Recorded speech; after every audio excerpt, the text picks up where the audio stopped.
صباح القشطة، صباح الرزق. ازيكم ستات؟ وحشني من الفيديو اللي فات والله. ربنا يخليكم ليا يا حبايب قلبي.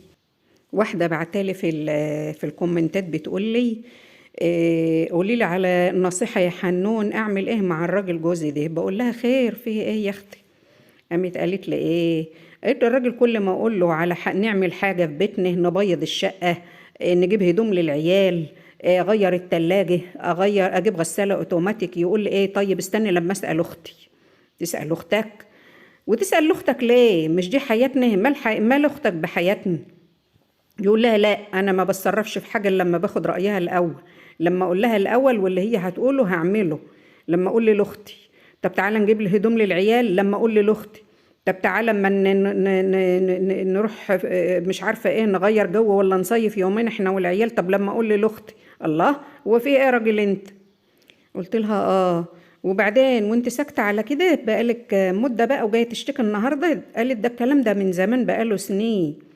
قلت لها وانت ايه اللي مسكتك يا اخت السنين دي كلها وجايه تتكلمي النهارده وتشتكي؟ ايه اللي خلاك سكت على الوضع ده؟ دي حياتك انت وحياة جوزك، اقعدي مع جوزك واتكلمي معاه، تقول له غلبت فيه مفيش فايده فيه، وسقت عليه اصحابه وسقت عليه طوب الارض، وهو ما بياخدش قرار من نفسه ابدا الا لما يرجع لاخته الاول. واخته متدخله في حياتنا، لو دخل الحمام يقول له، لو كح يقول له، لو هنطبخ ايه يقول لي استني لما اسال اختي الاول. يعني احنا بنتنفذ برضاه وبنتحرك كل حركة بأمرها وبكلمتها وبرضاها. طب ودي عيشة يا بنتي؟ طب ودي عيشة؟ قالت لي طب اعمل ايه يا حنان قوليلي. قلت لها يا حبيبتي اقعدي مع جوزك كده في ساعة صفا، اعملوا له كوباية زفت على دماغه، كوباية شاي ولا شوفيه عايز ايه، اعملوا له أكلة حلوة، اعملوا له حلة محشي وبحلو ده كربط في البرد والشتاء اللي احنا فيه ده. اقعدي معاه انت، اقعدي معاه لوحدك الاول واتكلمي معاه، قولوا له دي حياتنا مش حياة اختك، ما ينفعش ان اختك تتحكم في حياتنا، ما ينفعش كل حاجة ناخد رأيها. احنا بناخد رأي بعض، لما ناخد رأي اختك مثلا لما يكون مثلا ايه جاي عريس لبنتنا، بناخد رأي أختك، بناخد رأي أخوك، بناخد رأي العيلة، وبنقول لهم العريس جاي صفته كذا ونعته كذا، وابن فلان الفلاني كده، الحاجات اللي هي المصيرية دي. إنما كل حاجة تروح يعني عايزة تغيري تلاجتك، ولا عايزة تجيبي غسالة أوتوماتيك، ولا عايزة تجيبي هدوم للعيال، تقول لي ده والله العظيم يا حنان حتى الهدوم بتاع العيال عايزين هدوم شتوي، يقول لها خد العيال واختي هتقابلك هي اللي هتشتري، هي اللي بتشتري لهم الهدوم الصيفي والهدوم الشتوي، هي اللي بتعرف تشتري، لكن انت ما بتعرفيش، وهي بتفاصل وبتجيب لنا حاجة على قد ايدينا. يا اخويا يهديك يرضيك، اختك عندها حياتها وعندها عيالها وعندها جوزها، ما ينفعش ان احنا ايه نبقى عبء عليه. كل واحد بيحب يبقى عنده خصوصياته، احنا لازم يبقى لنا خصوصياتنا، مش اي حاجة كده تبقى حياتنا على الملأ، مش اي حاجة كده ننشرها للناس والناس تعرف كل داخلياتنا وخصوصيتنا. المفروض ان احنا يبقى عندنا حياتنا ويعني احنا اللي نقرر نعمل ايه، احنا اللي نقول هناكل ايه وهنشرب ايه وهنلبس ايه. انما ما فيش فايدة مع الراجل ده خالص. قلت لها طيب سيبوه لي بقى وانا هتكلم معاه، وبعدين بقى ايه ولا اقول لك احنا هنشوف راجل كده يكون ناضج، كويس كده، ايه بيرتاح فيه وهو يتكلم معاه، الاصحاب بيسمعوا كلام بعض وبيستجيبوا لبعض. لكن انتي مهما تتكلمي هو مش هيستجيب ليكي، هو كلامك معاه تقيل. انت تشوف، احنا نشوف ولا انت تشوفي حد يكون قريب منه من اصحابه يتكلم معاه وهو هيستجيب لكلامه. قالت لي خلاص ماشي يا حنون.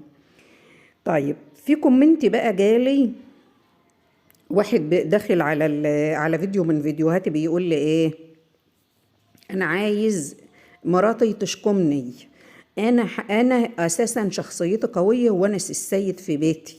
طيب تمام، انت السيد في بيتك، هو السيد بيحب مراته تشكمه؟ ده احنا بنشوف الفيلم بتاع بين القصرين ده وبنشوف اسمه ايه ده عامل ايه في مراته ساعه ما يكح تعملها على روحها في اللباس. هو السيد ده يا اختي بيحب؟ ما تردوا يا نسوان، ما تردوا يا ستات يا اللي سامعيني بتكلم. الراجل بيقول لي انا عايز مراتي تشكمني. طب بالله عليكم ارد عليها اقول له ايه؟ يا حزني يا سوادي يا سنة جاز. هو فيه راجل النهارده في الزمن الاخضر اللي احنا فيه ده يقول كده؟ يقول انا عايز مراتي تشكمني؟ منين ان انت السيد وشخصيتك قويه، ومنين عايزها تشكمك؟ طيب احنا بقى ايه؟ قولوا لي بقى يا ستات في الكومنتات بتاعتكم، احنا نشوف نخليه يبعت لنا رقم مراته واحنا نتكلم معاها بقى، ونقول لها ازاي تطين عيشته وازاي تكرهه في عيشته. طالما هو بقى عايز يتشكم، هو عايز مراته تشكمه، يبقى احنا بقى ايه؟ نقف في صفها بقى ونخليها تكرهه في عيشته. وانا عمري شفت كده يا اختي؟ انا عمري شفت كده؟ ما تردوا عليا يا ستات، سايبيننا هاتي لما قلب وجعني من الكلام. انا عايزاكم بقى اللي تخش على الفيديو تبعت له تعليق، وتبعت تكتب له كومنت كده ارد على الراجل ده هقول له ايه. واول ما تدخلي يا اختي انت وهي تعملي لايك وتشتركي في القناه. انا تعبت يا ولاد، تعبت والله، عماله اصور وعماله هاتي ومفيش القناه ماشيه زي السحلفه. المهم بقى ايه؟ البت سعديه جايه لي النهارده الصبح وانا قاعده وانا قاعده بنظف للطيور زي ما انتم شايفين كده. بتقول لي ايه؟